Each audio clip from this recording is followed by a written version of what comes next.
careful with her, would you? And, pie. Thanks for saving me from the Chuck Norris marathon with the snack run, Carly. No problem. Don't get me wrong. Sharing a motel room with him after a hunt is an awesome way to celebrate. But the man's choice in movies is iffy, even on a good day. What about mine? Digging into the law was not my idea of downtime after we cleaned out that nest. I'm coming back with nothing even remotely close to natural in it. Besides, I'm itching to take the wheel without your Mr. Backseat Driver and his comments. What? Someone's by the car. Of course. The one time he parks a mile away from the rooms. Really, Sandra?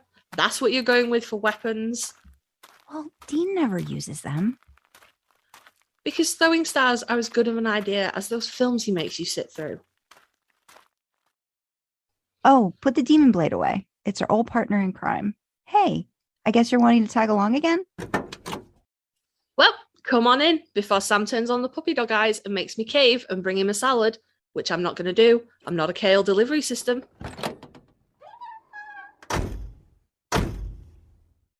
All right. Well, you know Dean's house rules in Baby. Driver picks the music, shotgun shuts his cake hole, and the ones in the back enjoy the ride, idling in the Impala. Hope you like meatloaf. For a snack? Music. Sandra. Music.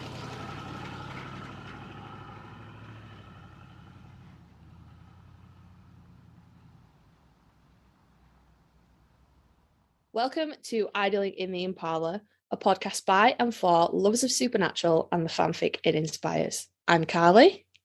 I'm Sandra, and we are off-roading today with the boys. And it's not the boys, it's not our Winchester boys. It's the boys on Amazon Prime from the show The Boys, created by Eric Kripke and also based on the comics the same name. You can probably guess why we've been watching and discussing and are eager to get into this. For those, well, everybody knows Jensen's in season 3 of The Boys as Soldier Boy.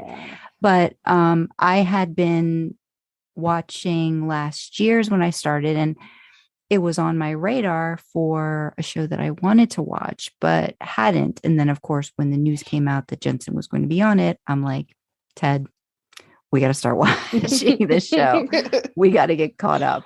Not realizing it was going to be almost 2 years later before I think the announcement that we would actually get to see him as Soldier Boy. And it's been a drip and a drop and a whole bit of this and a little bit of that. And then it was all of a sudden, oh my God, the press and everything that's been happening the last, I think, 2 or 3 weeks leading up to it has been amazing. It's been the one little bit of brightness in my life. I will say I have never had that much Jensen ever, like everywhere. So it was pretty amazing.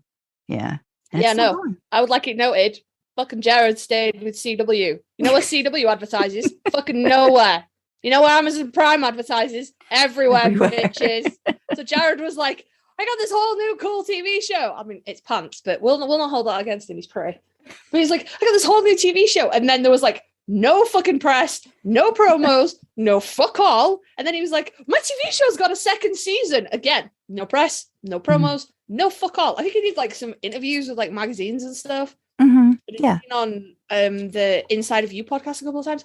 And I'm like, Jared, please, could you could have done like one season of like a really shitty streaming show, like just so like Netflix or Amazon would have jetted you around the world and we could have seen you in London or Paris and in suits and with your hair done. I'm mad, people. I'm not mad. This has been like the best time to be a Jensen Ackles fan ever. But I'm low-key mad because it seems like he does loads of shit and Jared does approximately nothing. And it's just I think I think that's a choice though, right? I mean, I'm seeing Jensen just everywhere and I think it's by choice. I mean, again, like he was in Big Sky. Nobody knew that was going to happen. And all of a sudden that dropped. I'm like, what? When did you have time to do that too, in between everything else? And he's supposed to return to that. The boys finished. The boys finished fucking filming like a year ago. No, but I just mean all the stuff like between the Winchesters and like all the other stuff that he's been doing too. Like, when did he decide to do that? You know, there's a lot going on, I think, behind the scenes for him. So it was just surprising, but in a great way. You know, I'm like, yay. Okay, just keep piling it on. We didn't have him for like a year. Yeah, like boom, boom, I boom. think he maybe got a little bit burned by Rust. You know, that was like announced, and then it went so horribly wrong, of course. Yeah. That I think he's keeping all his other projects to himself now. I think that's why there was nothing about Blue Sky until it was like imminently going to air, and of course he couldn't really help the boys because he'd announced that. I think he's a superstitious dude anyway. Like, I think he tends not to want to really talk about a lot of stuff until it's, you know, close to being actually happening. So maybe that's part of it too. But yeah, so I wanted to know, how do you want to do this? Do you want to do talking about like, do you want to talk about some characters first? Do you want to talk about the seasons first? Like your overall impression? How did you want to do that? Because my list on my page has some things that I wrote down of season 1, season 2, and I just mentally like made a list of like the different characters, you know, like some things about people. She has a list. I do. She has a list. I prepare. Do you know what I'm looking at right now? Just behind the scenes, behind the curtain. No. I'm going to be in a minute now. Shit, if you've got a list of episodes of stuff, I'm going to be loading up IMDb. No, I'm just looking at our meeting agenda just on Google Docs, and I'm not even reading it. It's just there. That's just what's open on my page. I'm not looking at anything. And now I'm thinking, shit, what happened at the start of season 1? Because I didn't make no notes. I didn't make any notes. I was like, nah, it'll be fine. I'll probably wing it. So I guess you're good at winging it. You're good at winging it. So it'll be fine. It though. Yeah, that's how I get through my job. I just bullshit my way through.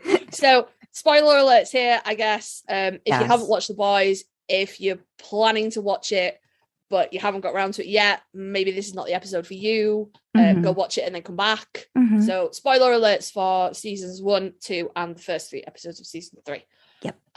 So I don't know. I guess we can go by season, I suppose. Okay. So do you want to, you've just done the rewatch, I've just done the first watch. Do you want to share your thoughts? Yeah, I mean, I think initially like season one is like the building up season, right? So we get introduced to Huey and his girlfriend Robin, and I think that's the first, oh my God, what just happened moment. I will say, funny aside, because my husband and I obviously do not know how to navigate Amazon Prime, at least when we first started watching. Somehow, when we started watching, we thought we were watching season 1, episode 1, but we ended up starting season 2, episode 1. And it started with a recap, like 10 seconds. And the first thing we saw was Huey's girlfriend just getting obliterated into nothing. And we're like, and we just saw hands. We saw him holding hands. And we're like, what just happened? Okay, then we had to go back. We did that. We also did that with Game of Thrones. We are not good with navigation when it comes to that. But went back, started watching. So we knew that was going to happen. And we saw that in the beginning with Huey, his girlfriend, accidental, which is a theme with these superheroes. They just don't seem to give a shit of doing things in any safe manner whatsoever when it comes to the public. A-Train just blasts through his girlfriend.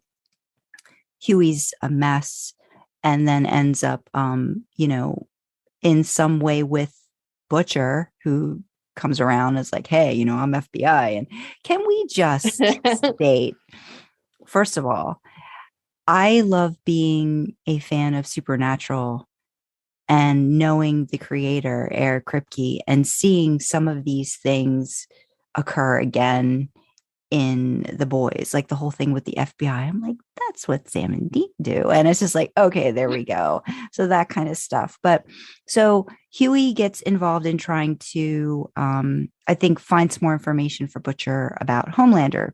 Homelander is the person that is responsible for Butcher's wife, Becca, going missing and assumed dead. Butcher tries to figure out what's going on with that. Turns out at the end of the season, we find out, nope, Becca's still alive, and she is the mother of Homelander's son, Ryan. And through all of that, we get to see the behind the scenes of the Supes, the Vought, the Seven, and all of the different superheroes. We get a little more backstory about each one. We get a little more backstory about Butcher's group that are called the Boys. We get introduced to some new Supes that are supposedly villainous, but then we get more of a backstory as to why that's happened with them. There's a lot of just build up, and I know immediately, I mean, I hate Homelander with a passion. And I know a lot of people, I guess he like love to hate him, right? But I do. Yeah, he's just the most horrid. And when I was, and there's politics, there's a lot of things thrown in, but he immediately to me is just, he's like Trump to me, and in this very sociopath. I want to be loved. I can see that. I have no empathy for anyone else around me. It's all about me. And I know he was, brought up in, a hospital or whatever, didn't have a mom and dad, was kind of like just, I guess I'm still trying to figure out, was he just, I guess as a baby, just injected, I guess like just right off the bat. So like, we just don't know. I don't know because story on that. Really. He said it was episode 3, the birthday one. Because he said to the girl on the roof that he was poured out of a test tube, like he never had parents. So I don't know if he was like the first made superhero, maybe, as instead of just injecting with compound V. I don't know, because we don't know how old he is, do we? He could be, one of the younger ones. It's just that he's really powerful. Yeah. So I don't know. For me, he's just the absolute epitome of narcissism, and it's funny, but it's not funny because there are people out there that genuinely behave like that, and they're terrible people. Yeah. And he is equally a terrible person, but it's like he's just like a child stamping his feet. Yeah. And just stamping his feet and demanding things, but he has the leverage of a man, and especially a superhero as well. But deep down, it's just a child who has probably honestly never been denied anything because everyone's always been scared of him. Yeah. So there's no frame of reference for the word no. And it's just I cannot truly hate him because Anthony Starr plays him so well. Yeah. That I'm just in awe of it. Every time I look at him, I'm like, holy shit. How did you like the like in season 1, the relationship that he had with Madeline Stillwell of Vought and all that? I don't know. When it first started, I was a little bit squicked out. But then like, I don't know, I got kind of like into that weird like Oedipal relationship. It was kind of because it was obviously kink, and there was like quite a few of my like kink notes hit there. So I was like, yeah, all right, this is fine. I said that to my husband because Madeline dies at the end of season 1, and I said to my husband, I was like, oh no, I'm bummed. I was kind of into her weird relationship with Homelander, and he looked at me like I'd grown like 3 heads, and I was like, oh no, it's fucked up, but I was kind of into it as well. Yeah, but I think, like you said, it was very reminiscent of how, too, like at the end of the day, she's just scared of him, right? Like, but she's just trying to use whatever leverage she could over him to keep him in line, to keep him subdued, to keep him quote unquote happy. And then you find out too, like, I mean, he was a part of the whole reason that Compound V, you know, got out, was because his bright idea was, well, you know, let's make some super terrorists so that we have something to fight. And, you know, we have this physical symbol of evil here that, you know, we as America can overcome. And again, it's all this manufactured stuff, and how much of that is a reflection of how much is manufactured, you know, in our government to, you know, kind of deflect and make people pay attention to this and not pay attention to what's going on here. It was, yeah, I liked it. I like Elizabeth Shue. I mean, she hasn't been in a ton of stuff, but I like her as an actress. I just remember her from the 80s, and she's one of like my favorite actresses growing up. She's in Adventures in Babysitting, an awesome movie. If there's anyone out there who would want to watch it, it's in 80s. It's like Goonies, reminiscent. It's kids on an adventure for one night. It's fun. Cool. It's fun. It's a fun movie. I checked her IMDb page so many times because I was like, she's so familiar. I must know her from somewhere. But I hadn't seen anything else that she'd been in. Oh no, I think she was in Hollow Man with Kevin Bacon, which she I have seen. Did you never saw The Karate Kid? Because she was in the first one of that. No. Okay. That's okay. No, I never saw the originals and never saw the remakes. I don't watch Cobra Kai on Netflix. You are about the same age as my brother. So I'm always asking him, have you seen this? And he's like, nope. I'm like, okay, you probably should at some point. You should watch these movies. Please go and watch this. Yeah. No, I checked her page quite a few times. And she's from Delaware. She's from Delaware. But she is from Delaware. I did see that. Oh, that's another reason why I'm like, yay, Elizabeth Shue was in it. And she looks really good for her age. Looks really good for her age. Does. She does. So we got so thoughts on Butcher. How about thoughts on Butcher? Thoughts on Butcher. I like him. Well, no, that's not true. That's not true. I don't know how I feel about him because I do like him, and I like him a lot more now he's figured out what accent he wants to use. Because the first few episodes of season 1 were horrifically bad of me just like cringing at the screen, going, "Oh fucking hell!" Like, you know, if you talk to me about this, talk to me about this, talk to me about the accent, talk to me about why. Well, he's like, what was he going for? What mix of stuff was he trying for that he failed at miserably? Well, Carl Urban's he's a Kiwi, he's from New Zealand, so obviously he's got like a New Zealand accent, right? And he was trying to go for like a kind of like East End Cockney gangster kind of accent. And the way I described it was to my husband was, it's like if Dick Van Dyke did a Guy Ritchie gangster movie. It's so bad. Like it settles down. But the first few episodes is this really, really like over the top, you know, like Mockney accent almost. It's like nobody from London has ever spoken like this ever. But then he couldn't hold it for like a long period of time. So he'd start off really heavy, and then as he got like into dialogue with other characters, it'd slip back, and he'd get like his normal Kiwi would come out. Okay. And then he'd remember. So suddenly you'd get like a few really heavy Cockney words, and then it'd slip back a little bit. Yeah. And he couldn't find Butcher's voice. Ted and I had no clue what he was saying for a few episodes. We just put subtitles on because we're like, between him and Frenchie, we're like, we got to use subtitles because we just couldn't between them. But yeah, I was like, I have no idea what he's doing. But do you know what's funny though? He's a Kiwi and he couldn't hold an accent, couldn't hold a Cockney accent. Anthony Starr's also a Kiwi, and you wouldn't fucking tell, would you? Yeah. Doesn't slip for a second, does it? No. He reminds me of it's like oh god, and Andrew Lincoln, who plays Rick in The Walking Dead, or played Rick in The Walking Dead. I didn't know until I was a long way into The Walking Dead that he was actually British. He's got quite quite a posh British accent. Okay. Because it doesn't fucking falter for a second. Mm. And I know I'm the only one out of the three of us that watches The Walking Dead, Uh-huh. but it does not for a second. It's so consistent.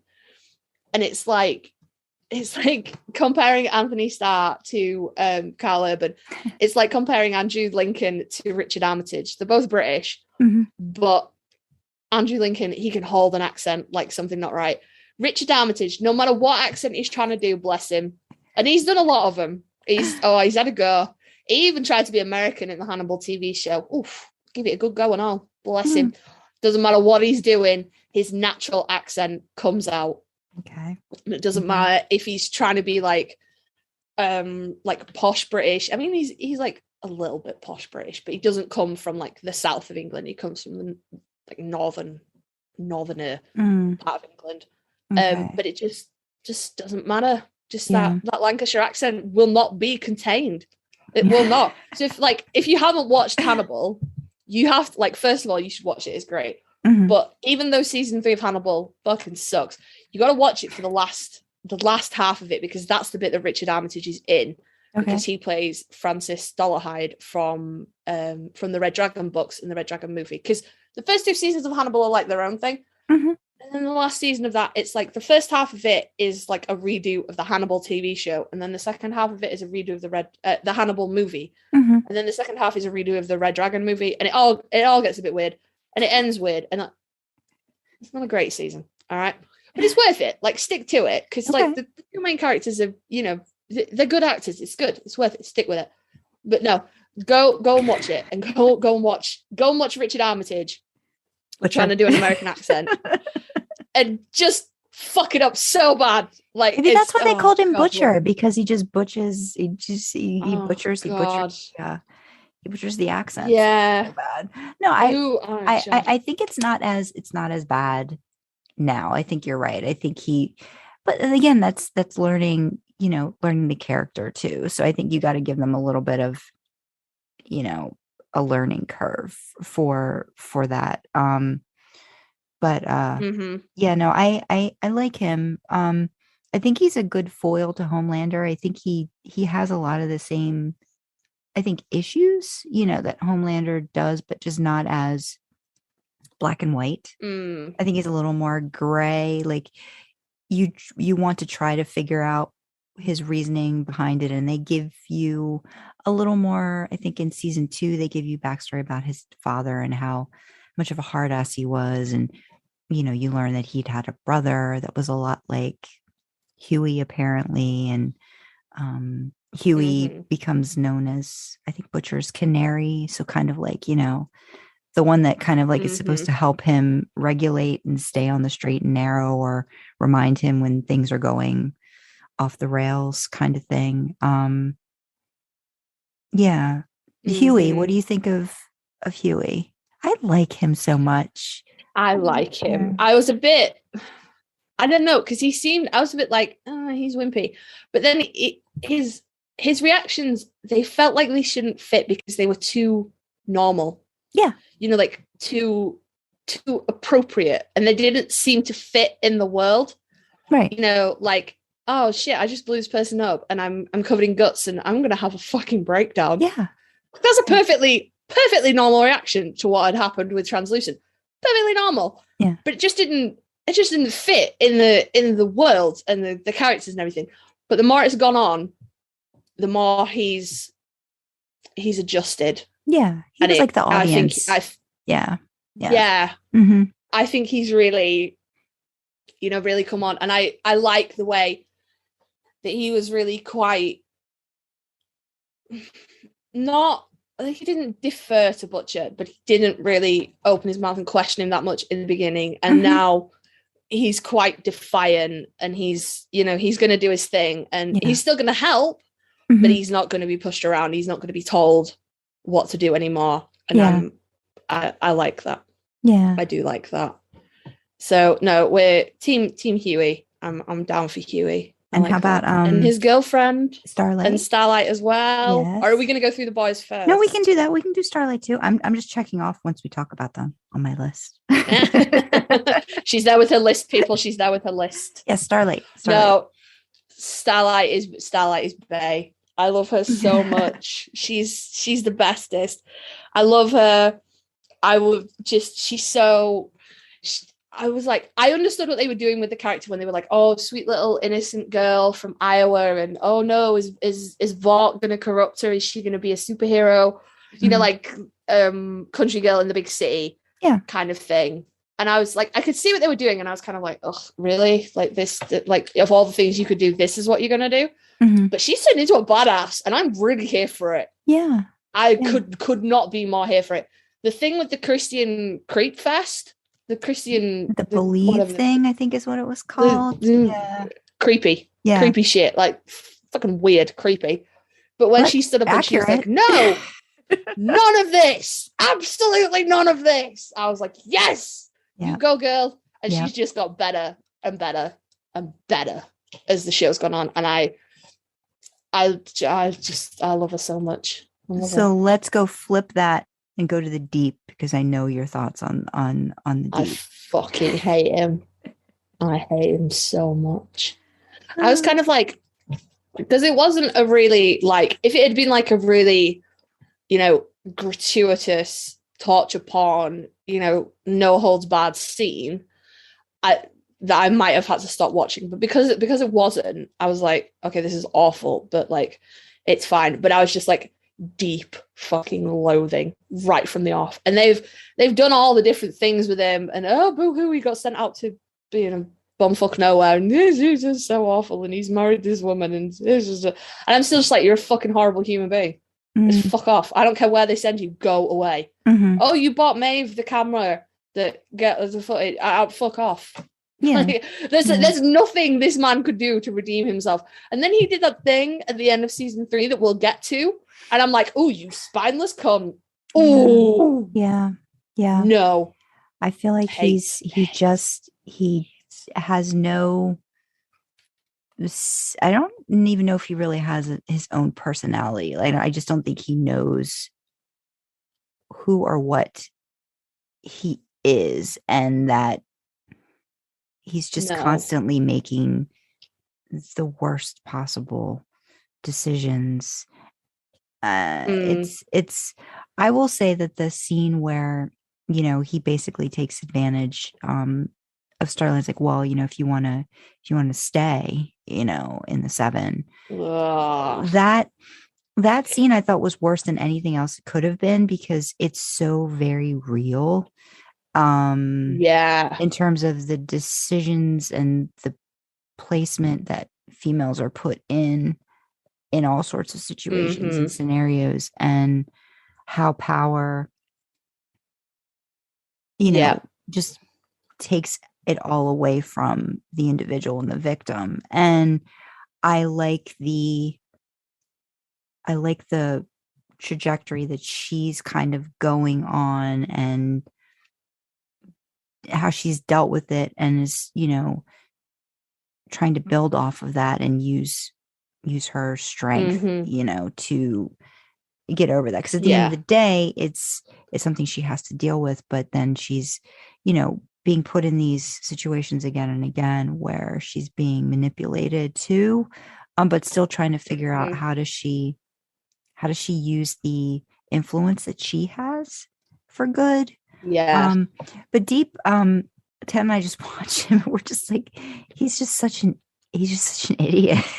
He's just such an idiot. He really is. He's dumb as rocks. And I will say Chase Crawford does a good job playing him. Stupid. So there's nobody in the show that I go, you're badly cast. You know, nobody. Yeah. Like, you know, like, obviously we're always going to hype up Supernatural, but like, I suppose it's a bit different because the Boys has like a really solid core cast, where Supernatural had like different people in for every episode. Yeah. But, you know, like, there would be certain characters and you think, no. Yeah. No. You know, Asmodeus, we're not dealing with you, Asmodeus, Mr. Colonel. Kentucky Fried Chicken. It's not working. Horrific, I was thinking of like some of the angels they got in as well, and I'm like, oh no, really? That was a fucking choice. But there's nobody in the boys that I think, oh, who would have played that better, or who would have done a better job with that. There's nobody. So yeah, I hate the character, I despise them, but the actor does a bomb job of playing them. And if someone had told me, I know that we haven't really discussed the plot of season 2 yet, but if someone had told me, Sandra, who watched the show before me, and they did not fucking advise me of this, if someone had told me, right, that A, he had gills, I would have been like, all right, that makes sense. That B, those gills talk to him, and C, have the voice of Patton Oswalt, and they sing to him as well. If somebody had told me that before I started the show, I might have had second thoughts. You would have been like, are you high? Yeah, I really would have been like, Sandra, what the fuck are you watching? Are you high? And honestly, it's the craziest fucking scene. And it comes out of nowhere, and it happens exactly once, and it's never discussed again. It just fucking never comes up again. Well, because he was on shrooms, and that was how he processed it. And it was Patton Oswalt telling, singing "You Are So Beautiful," and it was, Ted and I were just like, wow. Yeah, it was amazing. Insane. It was amazing, though. I was just like, oh my god, that's like, I know that voice. You know that voice, right? And I'm like, I know that voice, yes. And we were listening, and I'm like, oh, it's that comedian, right? And it's like, yeah. And I'm like, okay, yeah. I knew it was. I knew who it was immediately. I've liked Patton Oswalt as a comedian for a long time, and I've watched Ratatouille more. I've never watched that, so I guess I should watch that. Yeah, never watched that. It's one. Great. Okay, that's on my list. Watch it. It's great. But so no, Adventure in Babysitting, and mine is Ratatouille. Yeah, but I've watched Ratatouille more times than I probably should have watched it. But I have young children, so I'm allowed to watch Disney movies endlessly. Absolutely. But no, I recognized it immediately, and I was like, "What is happening?" Yeah, I like grabbed my husband, and I was like, "Why didn't you fucking warn me?" And he was like, "I don't remember." Doesn't do well with remembering shows that like if you watch a show and something happens, and you're like, "Oh shit, that's horrendous," and then that somebody you love is going to be watching that show after you. Like, am I the only person that thinks I should probably warn them about that? Maybe I am, because he didn't fucking warn me about half the shit that happened in season 2. And I won't hold season 3 against him, because he was watching it at the same time as me. Although he did make me rewatch that scene, and I'm not all right with that. Aww. But we will get to that scene. Get there. Let's see. So how about some more Butcher's buddies, like MM? I like MM. Frenchie. I like his OCD. It's so on point. And he's just so, you could tell he's like the voice of reason, for a lot of the people in the group. And I love how he and Frenchie just go at it sometimes, or at least in the very beginning, the first few episodes when they were together. And then you understand the reason for, all of the, I guess, hate or vitriol too, like with Frenchie not knowing what he had done with Mallory's grandkids when he was supposed to be watching the soup and stuff. And you get that in season 2. I like Frenchie a lot. But he's also like him. He's always on something. But I like that. Yeah, but it's like, he's cute. He's cute. I like him. He makes me laugh. He's funny. Yeah. I like his arguments. I like the way that when he's really stressed, really angry, he'll revert to French. He really, a huge fan of that. And I love the relationship between him and Kimiko. Love it. Yeah. Love it. I thought it was good in the beginning when he was the only one that would give her a chance, and it's blossoming into something beautiful. Yeah. And I don't think it's romantic, and maybe it's not going to be romantic, but it's beautiful anyway. And I love it. And she's taught him her language, sort of starting at the end of season 2. Yeah. And it's nice. And he calls her, he call her his heart? Is that, am I wrong when I hear that? Yeah, like Moncor or whatever? I mean, that's heart, right? I think so. Okay. I'll Google it. Yeah. I think that's what he's saying.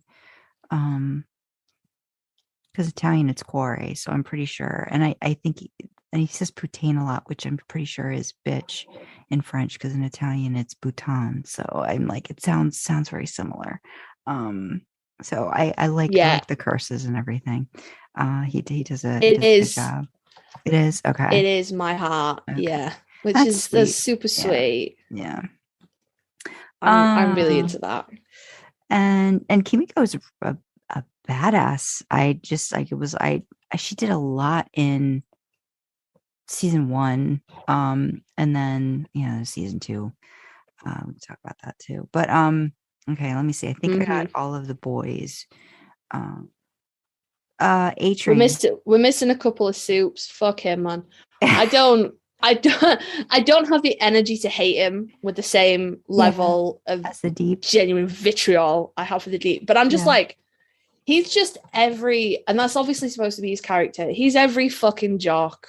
Mm-hmm. He's every like sports kid from any high school you want to grab who's just never grown up. Mm-hmm. He's always had this one thing that makes him cool. Mm-hmm. So fuck it, he can do what he wants. He can run really fast. He's cool. He can do what he wants. And it's interesting how sort of the plot line that he's on now is he can't do his one thing anymore. Yeah. What does he do now? Mm-hmm.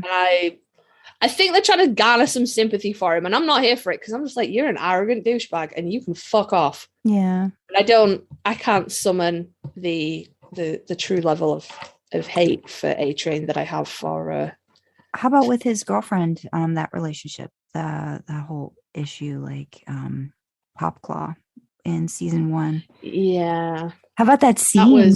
How about that scene with her when she was trying to her landlord?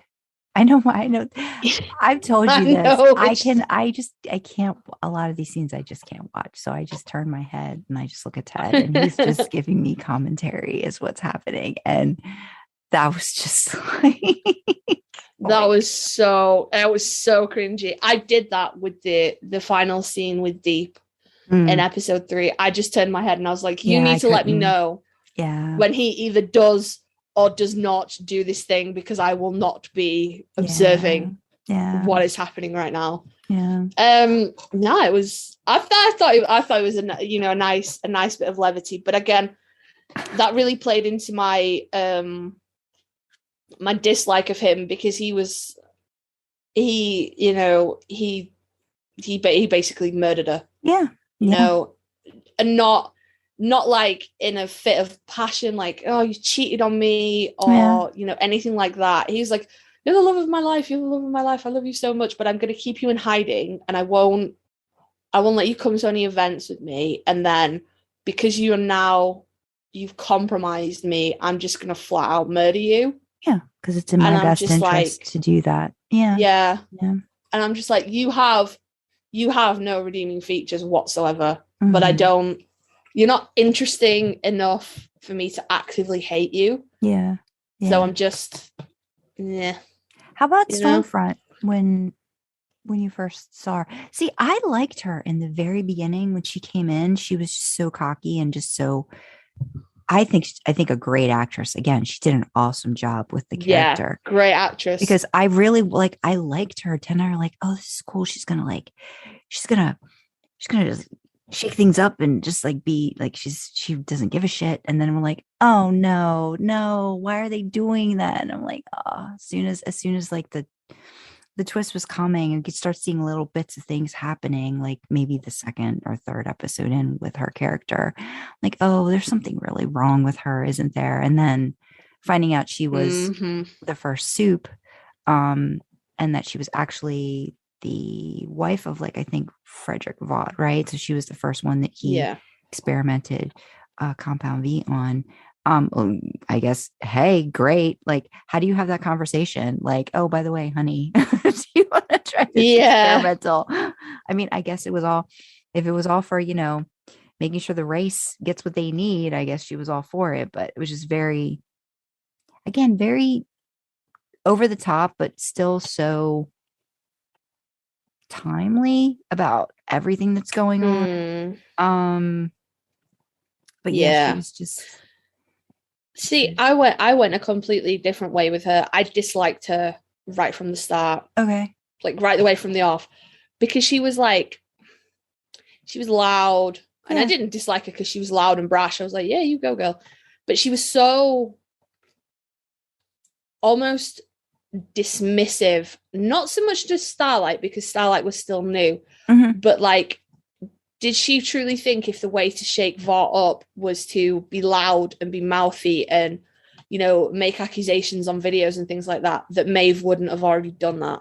It was disrespectful, you know, to come in and imply, as I say, not so much towards Starlight because she was still new as well, but Maeve had been in the Seven for quite a while, and like, you know, she didn't necessarily agree with it, but she knew the way to proceed was to put her head down and get things done.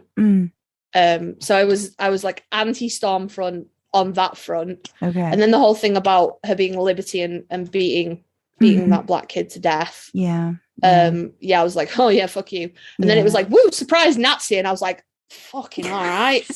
I've got whiplash now. Fuck you. Just no. Absolutely not. And then oh my God. In season 2, when she's playing Happy Families with Homelander and Ryan. Yeah. Super. And he's trying to get him to use his powers, and he says, it helps if you picture someone that you hate. And he's like, well, I don't hate anybody, because he's 8 and he's a little muffin of a human being who's like, he's been like swaddled all his life. He's a muffin. He doesn't know. And she's like, oh, it's called white genocide. There are people who want to kill us for the color of our skin. And I was like, oh, not in this climate, bitch. Not in this fucking climate. So if I love to hate Homelander, I fucking hate the level of hatred I have for her is, it's awful. I hate her and all that. And I get it. And it was meant to be controversial, and it was meant to be decisive, and it was meant to make you angry. But the fucking rallies about just, you know, people like what I have to say, they just don't like the word Nazi. And I was like, oh, fuck you. She got what was coming to her in the end. Fuck you, Stormfront. Yeah, she did. Again, incredible actress. Yeah. Incredible. Yeah. I was glad it to takes see skill her. to make people hate you. Yeah. Yeah. I was glad to see her come back, even though it was short-lived in season 3, but it was nice to see her come back. Yeah. Queen Maeve. So we didn't talk about Queen Maeve. We gotta talk about Queen Maeve. Queen Maeve. Yeah. I feel bad for Maeve. I do. Because you could tell that, like, I don't know how long she's been a part of the Seven, but you can tell she's kind of over it now. And you know, this isn't really what she wants for her life anymore, but she's in with it now. You know, she knows there's nothing she can do. And the whole, like, the thing with the girl, and the way that they just jumped all over it, you know, to make a media sensation out of it. And she was like, this is just someone that I like, you know, maybe somebody that she loves, we don't know. But they fucking jumped all over it and be like, oh, diversity, and we're up fucking 3 points with this and 7 points with... It was just sickening. But you think, you know what, for people in the limelight like that, you know, people who live their lives in the media circus, it probably is like that. You know, there's nothing in their life that isn't analyzed and decided whether it's good for their brand or not. So and I think too, in terms of the beginning of, like, where I think she really started to question, I mean, I'm sure she was always questioning it, but I think the plane, you know, like, where they really, again, messed that up to the ultimate, and her having to abandon everyone, you know, on that plane. I think that was like the beginning of the end for her, and like how she was just struggling with that, and then compounding, you know, her relationship and having that blown up, you know, for everyone to become a part of it, you know, which I think is just one of those things, like you said, they just do things for whatever is going to get them, you know, more attention and more money. I think it's interesting because it's quite a social commentary anyway, isn't it? Like the show in general. And I believe, I haven't read the comics, but I believe the comics were kind of similar kind of thing. And it is quite a social commentary, and, you know, draws attention to a lot of the issues that we have in government and stuff.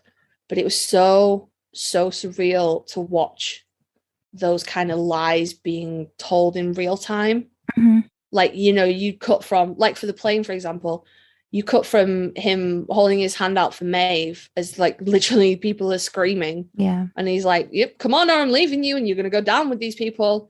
And then like it literally cuts to the next scene and he's lying through his teeth that, Yeah. oh, they got there like 3 minutes after it had gone down. And if only they'd been quicker, Yeah. but they weren't because, oh, well, the mean military won't fill them in. Mhm. And, you know, if they could be part of the military, then they'd have a, you know, longer warning time on these things. They could stay. And it was just, you know, you were just like, holy shit, that is probably really accurate to what happens. Yeah. These things probably happen. These decisions are made. And then they have like a meeting and someone goes, okay, so this is what we're going to lie about. Yeah. And then these people just fucking come out and lie about it. It's insane. Yeah. And it's just, but you know what though? I said to my husband when we were watching this, when those comics were written, they were probably really edgy and really like on the line of believable. Mm-hmm. You know, and they were really like, oh, you know, Homelander letting a plane full of people, 100 and odd people die, and then lying through his ass about it. That's, oh no, government wouldn't do that. But it's just another Tuesday now. It's just like it has no shock value anymore. Yeah. Yeah. I know. There's a scene in season 3 when the boys they're looking for Soldier Boy, so they're going to like people that were in his, I want to say gang, but that's not the right word. Yeah. His collection of superheroes, Payback. Mm-hmm. So Frenchie and Kimiko go off to track down Crimson Countess. Is it Countess? I had cat in my head. Cat in my head for some reason. And I was like, she came on stage, and because we were watching on Prime, I knocked the no, she came on stage and I immediately recognized her. So I paused it, and obviously the X-ray thing comes up, and I was like, "Baby, look!" And She's he on was your like, show, what? right? Look who it is! Look who it is! And he's like, "Who is it?" And I was like, "I knew you wouldn't recognize her with the mask and the red, but look at that fucking picture. Look who it is!" And he was like, "I don't know who it is." And I was like, "Fuck you! It's Andrea from The Walking Dead. Heck you, Karen." So that was very cool. So yeah, Frenchie and Kimiko go off to look for her, and Butcher goes to look for Gunpowder. I'm not entirely sure what his superpower is. Wasn't. So Ted and I were like, so can he control the direction of gunpowder maybe we should look itself this up or something? Because it's like, I didn't know if it was the gunpowder in the shell but then it doesn't look like that was something he was able to do when they do the flashback. So I don't know if it's something he can just like maybe figure out because it was like bouncing everywhere to kind of just do that fun little trick. But I'm like, it didn't match up with when he was younger. It didn't look like he had any control over what he was doing, just that he liked guns. So I'm not sure what his superpower. Well, it's okay because there's a Wikipedia for that. It's all right. So his powers are weaponry proficiency. So he's got a good aim. So like in that scene when we were like, can he bend bullets? Is it the what? It's not. It's just that he knew if he hit this here and the bullet would ricochet here and then it would ricochet here and then it would, you know, and it would. Please go with geometry too. We'll say that. Yeah. And he's got enhanced senses, enhanced sight, and superhuman durability, and he's an expert marksman. Okay. Blah blah blah blah blah. Okay. Anyway, so Billy's gonna go track him down. And where else would a guy called Gunpowder be but at a fucking gun convention preaching about the Second Amendment? And you were allowed to bring guns into that one, which I thought was very interesting. Yeah. But in the NRA, nope, no guns allowed. But yeah, they were like letting Billy through with his gun. I'm like, okay, this is how we're playing that. Interesting. Yeah, very interesting. Yeah, but it was just so, you know, like as I say, when this stuff was written, you know, maybe that was edgy. But all I had to say to my husband when that episode aired was, I bet there was a conversation about this at Amazon. Some people sat around a meeting table and decided if they could air this in light of the recent current mass shooting here. Yeah. There was definitely a conversation about this. Yeah. But they're like, that was it. Like, it was fucking, you know, it's just another Tuesday, isn't it? Yeah. Yeah. It's just another Tuesday. You know, leaders get up on stage and lie through their teeth. You just tend not to see the actual story. You tend not to see the background. Yeah. You know, crazy we're gonna say crazy people, and we're not going to put any more names to them than that. Crazy gun enthusiasts who go to conventions, and we're not going to put a political affiliation or anything else on them. Just gun enthusiasts who maybe take it a little bit too far. They go to these conventions, and it's fucking insane. Like, that's crazy to me. Just utterly crazy. Yeah. Anyway, that's Billy beats the fuck out of him, doesn't he? He does. Billy beats the fuck out of him. So And I think we've covered. And Crimson Countess, who's like apparently was Soldier Boy's main squeeze back in the day. Which is really uncomfortable because I happen to think that actress is really attractive. Okay. So I was like, God damn it, there are so many sandwiches I want to be a part of right now. Jesus fuck. We'll have to make a diagram. Just make a Venn diagram of all the people and be like, and I'd insert myself here and here and here and both of those places.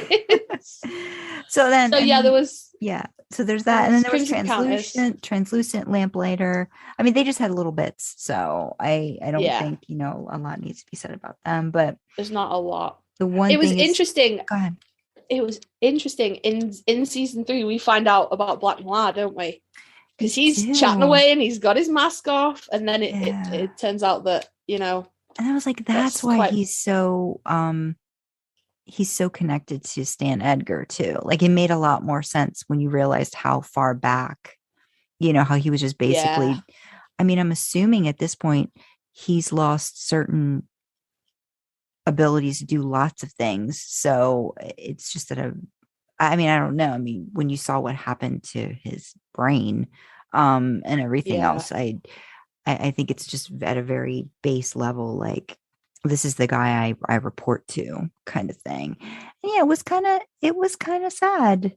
I mean, I know he's an ass, but I was like, oh, he didn't like the mask, and then the first thing he did was like he wanted to put it back on, and I was just like, oh, so in that moment. And then the government people, Grace Mallory. I love that Jim Beaver has a bit as Bob Singer, Secretary of Defense. So that's a great thing. I want it noted here. My husband has watched all of Supernatural, okay? All 15 seasons. Every single fucking one of them. Even that one that doesn't exist. He only watched it once, but that's not the point. He's seen every one of them. And in season 3, like, I probably knew that the character's name was like Robert Singer or something like that, but it didn't click for me. So on season 3, there's a scene with him, and in the background, there's like a TV showing like a press thing, a photo, and it says Robert Singer for president. And I paused it, and I was like, holy fuck, look at that callback. Look at that shit. And my husband went, what? And I'm like, I think it was like a Greater America or something was a campaign slogan. And I was like, not that, the name, Robert Singer for president. And he was still looking at me, gone out. And I was like, he played Bobby Singer in Supernatural, you fuck. And he was just like, oh, yeah, no, he did. And then a little bit later on. The same thing. He's just like, a little bit later on, someone called him Dakota Bob. And I was like, holy shit, fucking Bobby in Supernatural lived in South Dakota. I know, I've got it in a t-shirt. And then I was really disappointed to find out that was just a nickname from the comics. Because I was like, oh my God, there's so many Supernatural callbacks in this. We can still say that that's a. I'm taking that, to be honest. They could have said he was from anywhere. Yeah. But no, Dakota. And I'm like, fuck you, I have it on a t-shirt. I know he's from Dakota. Well, South Dakota, but So no, Bobby, little cameo from not a cameo, but Jim Beaver. Yeah. I'm hoping we see more of him, because we didn't see a lot of him in season 1 or season 2, which is like I think a couple of scenes. So I hope we see more of him. Yeah.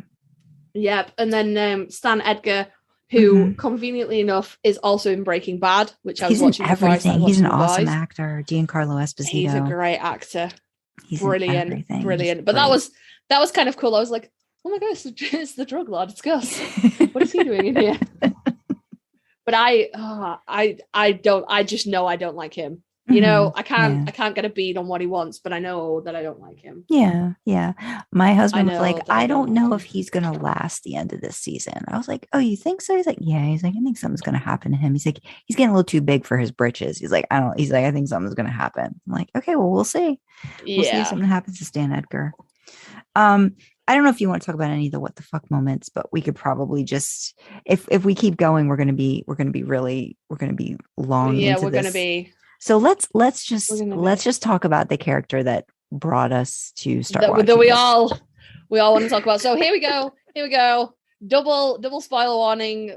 Massive spoilers. If you've seen seasons 1 and 2, but you haven't watched the first 3 episodes of season 3, quit now. Stop. Go watch it. Come back. That's important. Don't just leave. Come back. But you know, like hereafter there'll be spoilers. So I mean, we love Frenchie and we love Huey. And do you want to talk about the Kimiko, crazy scene Starlight in the beginning though of season 3 and I really fucking do. I really do want to talk about that because what the fuck? I swear to God, I paused it and I turned to my husband and I went, they finished filming this show over a year ago. Okay.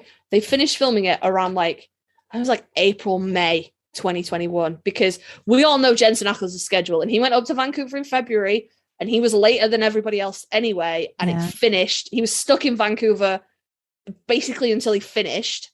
And it was like April, May kind of time. And you know, so it had been done for like a good year. And I was like, do you fucking know why it's taken this bastard long for this TV show to come out? So they had to CGI dicks for people to walk into. That's why. I don't know if this is a real department. I don't know if this is a real thing. I saw something with Eric Kripke showing a smaller model of that. And apparently he said, I don't think this is true, but he said they had to build a larger model of that. Somehow I'm not thinking that's true. I think they just CGI'd it, but maybe it's what he was, I guess, the walking into part, that's the part. But yeah, so yeah, maybe they had to do something because it was textured. What happens basically, guys, is there's a soup called Termite who can shrink down teeny tiny, and the first time we see him he's fucking like a Barbie doll, and then he think Ant-Man. Grows. Think Ant-Man. Yeah, think Ant-Man basically. And then he grows back up, comes back up to normal size, fucks him in the bedroom with his boyfriend, and they're doing cocaine. And then his boyfriend's like, I want you in me. And whatever you think that might mean, what that actually means not is what I shrink down. Ted and I were like, okay, well, we know where this is going. And no. You know what though? Yeah, because he shrunk, I was like, oh no, there's definitely going to be some butt stuff here. And then it really wasn't. Then he shrinks down and he's just like, well, get your cock out and I'll just fucking climb in it. It was weird. It was weird. So yeah, I can imagine because he had to touch the insides. Maybe it wasn't incompletely CGI. I don't know. But the long and short of it is, because this was just a cold opener. This was not relevant to fucking anything. They'd done cocaine. He's inside his boyfriend or sex partner. The boys were going after him for something, so they were trying to get some dirt on him. So that was the point. They were. They were. So yeah, it was. I mean, it was cold in that it didn't relate to anything else, but it set up, where they were now. So it's inside the dick, and because he's done cocaine, he's sneezing, and then what happens is he sneezes, grows back to full size, and just literally rips the guy apart from the dick outwards, and it's just.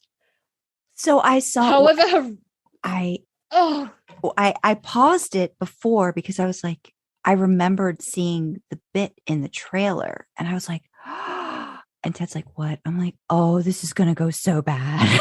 This is going to be so bad.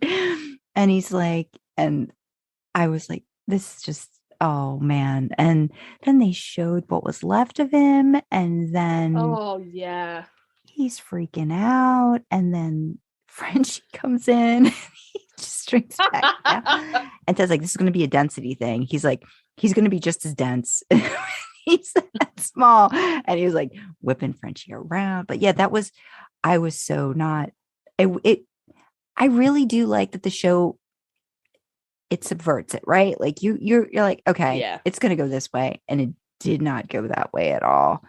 But yeah, do you know what though? For a show that explodes people into little fucking bits, you know, like just vaporizes people a lot of the time, it still manages to make me jump every fucking time. Yeah.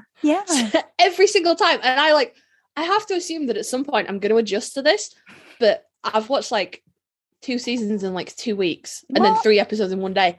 And I was still jumping by the end of it. Like people were still getting like, the head popping in season 2. I'm sure that made you jump, because that made me jump. Like, because that was, I think, the first time we saw that happen with that head popping of the FBI, CIA. I can't remember I like the actress, but she had a really bad demise that way. She's a congress person thingy, isn't she? That does the popping. Running. Yes, it does. Yeah, she's running for Congress.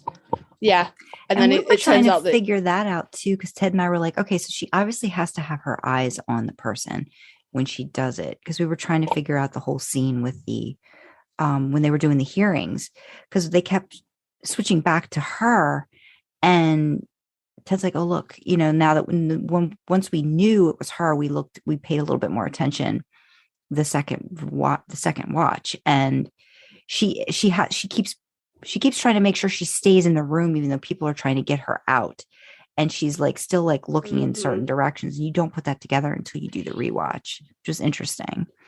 No, because at the end of season 2, she explodes someone I can't remember who it is. She's talking to someone and they're in the office, but she's looking at them through the window and does the boom thing, and then it becomes really obvious in the scene with her childhood friend, because he figures out what she's going to do and covers her eyes, and then like they fight. So it was really obvious. It was interesting. Oh god, she blew his jaw off, and it was grim, horrendous, like really good, but horrendous. But no, I haven't stopped jumping at the boys just exploding people from Robin in episode 1. I was like, what? All right. Yeah. And the reaction is not tempered at all. There's people still exploding, and I'm like, all right. God. So yeah, that was how the boys kicked off, and we were like, well, we can see where the fucking budget's gone, you know. And then it's, you know, they're all working CIA jobs, and everybody's, well, Huey's not miserable, but everybody else is miserable. Yeah. And Starlight's, at least not in the beginning. No, she seems quite happy herself, and then that goes to shit. But yeah, I suppose actually before we really get into season 3, we've missed out a fucking key player here, haven't we? We have, from season 2. Yeah, Becca and Ryan. Yep. And it's really sweet. Really quite awkward, because one of my children is called Ryan, so that's quite uncomfortable. But yeah, so I don't know, did we ever find out if it was what happened with Homelander was consensual, or did he genuinely just take her in a room and rape her for 3 hours? I think for a while they didn't want you to know, but I'm pretty sure it wasn't consensual. The way she talked about it, I think when she found out she was pregnant, then she decided she wanted to, raise the child without Homelander in the pictures. I don't believe it was consensual at all. But they made it very hazy for a little while. You didn't know what was happening that way. Like all Billy knew was that Homelander had raped her, and then she disappeared. Yeah. And we find out at the end of season 1 that yes, he did rape her, and yes, she did disappear, but she wasn't dead. Mm-hmm. She had Ryan, who is Homelander's son, and the first. He's posted to be the first natural born superhero. But then you find out in season 3 that that's not necessarily true. So, and they live like, they're like in a safe house, like compound. Kind of like, yeah, big thing. It's all fake and stuff, but like, to try and give him a sense of normality while still keeping him hidden from Homelander. But that doesn't work, and Homelander finds them at the end of season 1, takes Billy with him as well, so he can be like, haha, your wife. Because he's just that kind of asshole. Yeah. And then season 2 is, there's a lot of Homelander trying to be a parent to Ryan, and I mean failing miserably at it. Well, yeah, because it just becomes about he's my son. It has nothing to do with Ryan as a person. It's about what he can do for Homelander and how he can fill a void. That Homelander doesn't even know what needs filling. I mean, he's just empty, inside. I think, not knowing what he needs. Absolutely. He doesn't. Yeah, and then poor Ryan. Yeah. Poor Ryan. And then like Stormfront comes into the picture, and then they decide that they're going to play Happy Families with Ryan, and turn up and kind of like Becca's kept him quite sheltered and quite hidden from that, like the reality of the world. So he doesn't know about he doesn't know anything about superheroes really. Doesn't know anything about Homelander, doesn't know anything about the world. And Homelander and Stormfront are like really keen to kind of like push him into the world and catch him up and everything like that. And it ends up with Homelander sort of taking Ryan and showing him that where they live isn't a real place. It's just a fake compound. And then to tap into every one of my personal mum issues ever, he's like, I hate you, and runs into Homelander's arms, and they piss off with him. And then you have Becca, utterly distraught that he's been taken. And I was like, I was a mess. It was gross. So yeah, then we kind of follow Stormfront and Homelander trying to, they're trying to play Happy Families, but they don't. Well, I mean, Stormfront does. She's had a kid, but she's again not treating Ryan like a child or a person, just like another object, just like a tool for whatever it is that she needs. Yeah. So she's kind of, I mean, not even kind of, she's blatantly manipulating the kid. But I think like Ryan's too young to see it, and Homelander's too narcissistic to see it. I think he sees it a little bit towards the end, but by then I think it's already gone to shit. It's a little too late. So, and then we have, obviously Becca comes to Billy, who, by the way, Billy had gone back to Becca and was like, look, I'll get out, I've got a plan, like we can leave. And she's all on board. And then at the very last minute, she pulls out, and he's like, well, where's Ryan? And she's like, well, you're just going to find a way to get rid of him. You don't want him. And he's like, no, really, it's fine. He can come, go get the boy. We got to go. And she's like, no, you'll find a reason. And then he says some really awful things about Ryan. And that's it. And they leave. But then Becca comes to Billy and was like, they've taken my boy, and please help me. And he makes a deal with Edgar to hide Ryan away from her as well. He'll go and get him back, but he's not going to give him back to Becca, which is, horrific, and fuck you, Billy, honestly. But she comes along anyway, and they get Ryan out, and it's all good. And then Stormfront shows up, and starts, trying to kill Becca, and well, then she's a person that he hates, and that triggers his powers, and he fucking fries her, to be fair. Yeah. And kills his mum in the process. And it's an absolutely, I think it's probably gut-wrenching for anybody, and I'd be really interested to hear your take, Sandra. Yeah. But let's get my little soapbox out. As a parent, I'll put my little soapbox away. I hate that phrase. No, as a mom, it was just because the scene it's completely by accident. Obviously wasn't aiming for her, but he can't control his powers properly. He was aiming for Stormfront. Yeah. But he's like sort of caught her neck, and she's bleeding out, and Billy goes to her to try and I don't know, to try and stop the bleeding. I don't know.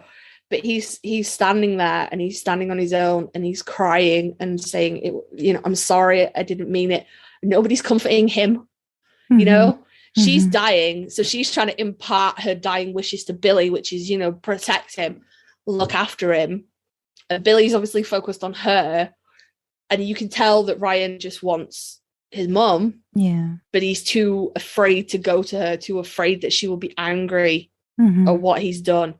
And he's all alone they're in the woods, and he's all alone and crying, and I'm sorry. It was just awful. Well, I think the thing that So she awful. says too is like, her dying breath, she's like, make sure he understands it's not his fault, or don't make him, I don't want him to hate himself for what he did, So I think that being like one of her, her dying wish too, not just that he's protected, but that he doesn't carry this guilt, with him for the rest of his life, is very, a very selfless thing, because all your love is for your child in that moment and making sure they're going to be okay.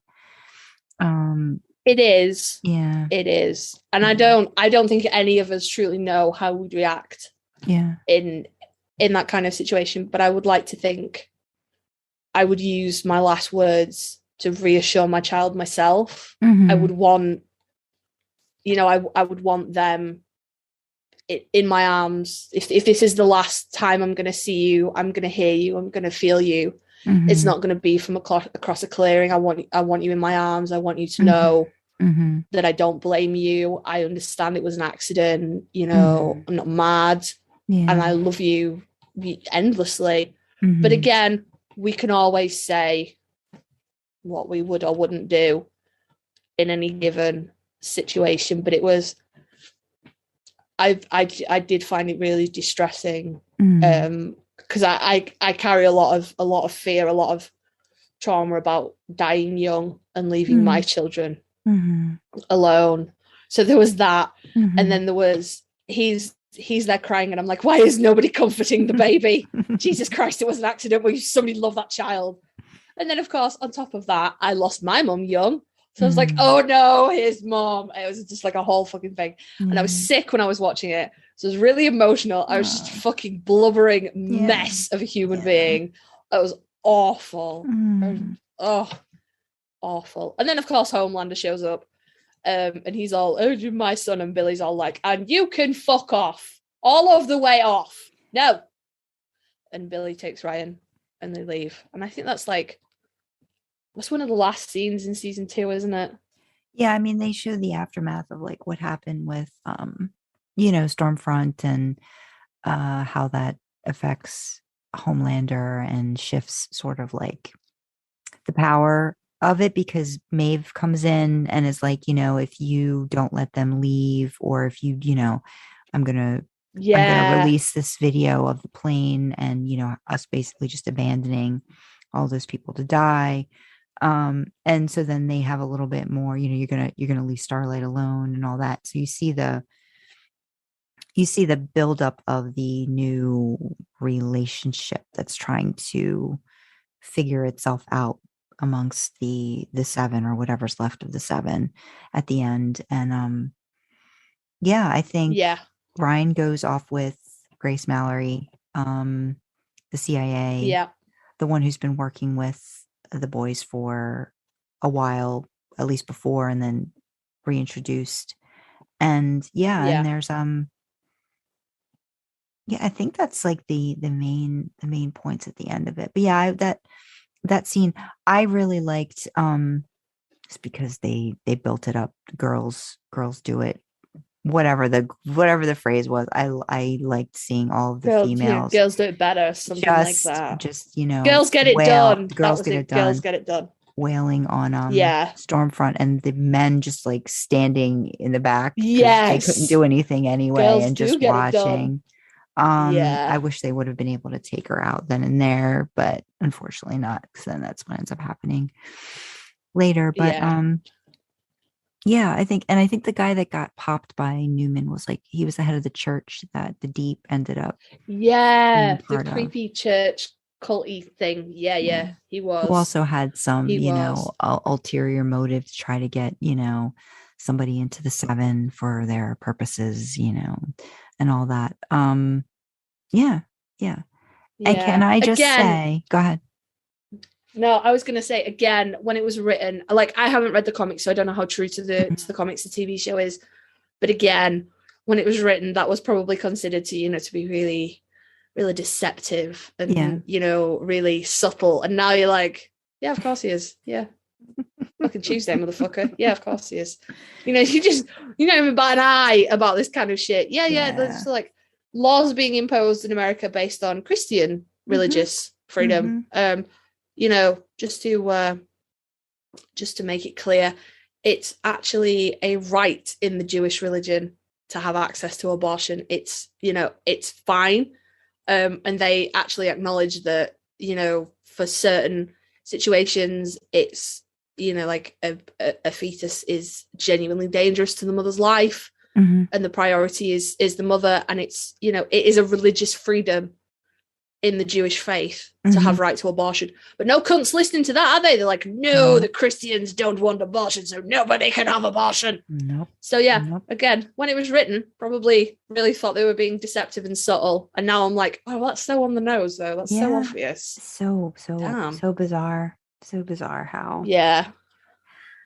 Yeah, but then that leads us up to Billy going to visit Ryan, and trying to keep in touch with him, which ultimately leads up to one of the genuine worst scenes I've ever seen in any TV show. And I've watched the end of Game of Thrones, people, and I've watched the end of Dexter. So I've seen a lot of horrific scenes on TV. But it's something happens, and Butcher decides that he's not gonna see Ryan anymore. I think it's for Ryan's safety, something like that. Yeah. But in trying to explain to Ryan, like, they up and leave very suddenly. Yeah. And Ryan's like, where are you going? When will I see you again? And he's like, well, never. It's not safe. And Ryan grabs hold of him and he's like, you promised my mum you would, you'd look after me, you'd take care of me. And Butcher says one of the cruelest things I think anybody's ever said to anybody, which is, do you ever think I don't want to look at you after what you did to my Becca? And it's just gut-wrenching. Do you think he did it just to be an ultimate ass? I think he did it so that Ryan would not want to deal with him again. But that just sets up so many bad things in the future. Like, you don't. Oh yeah, definitely. Yeah. Some people, I can see the logic behind him in thinking that if he hurt Ryan that badly, Ryan wouldn't, keep asking for him, keep pining for him. Ryan would hate him. And I think in Butcher's world, someone hating him is better than potentially putting someone in danger. Yeah. But it's so incredibly cruel. Oh yeah. Yeah, absolutely. Yeah. And like, props to the actor that plays Ryan, because he does it spectacularly. He really captures the emotion of the moment, and you see like his powers start to flare up because now Butcher's someone he hates. And it's just it's awful, but it's really good acting at the same time. Yeah. There's a lot of good acting in this show. They do pull on everything, I think. Get all sorts of emotions going. So we did it again and just kept rambling on and on and on. So this is going to be part 1 of our 2-part discussion of The Boys. And I just wanted to let you know that the next episode, part 2, will be dropping on Thursday. So if you want to reach out to us, you can email us at idlingintheimpala@gmail.com. On Twitter, we're idling in the letter D, Impala. And to reach out to me on Archive of Our Own, my username is Drasna. My Twitter is skylewrites, SKYLEWRITES. And you can also find me on sandrakyle.com, where you can read some of my original fiction. For Carly, everything's exactly the same everywhere, whether it's Archive of Our Own, whether it's Twitter. It is Carly Karma, KarleeKarma. So reach out to us if you haven't already. Please like wherever you're listening to our podcast, subscribe, follow, do all the things, and we will revisit the boys discussion part 2 on Thursday. If 3 different types of pie can't tear him away from the television, nothing will.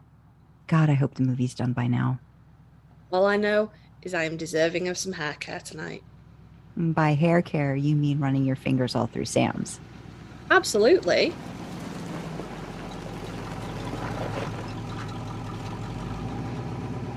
Well, baby's back safe and sound, and we've got some boys to see. Thanks for coming along for the ride. Who knows? Maybe next time we'll give you the keys to take her for a spin.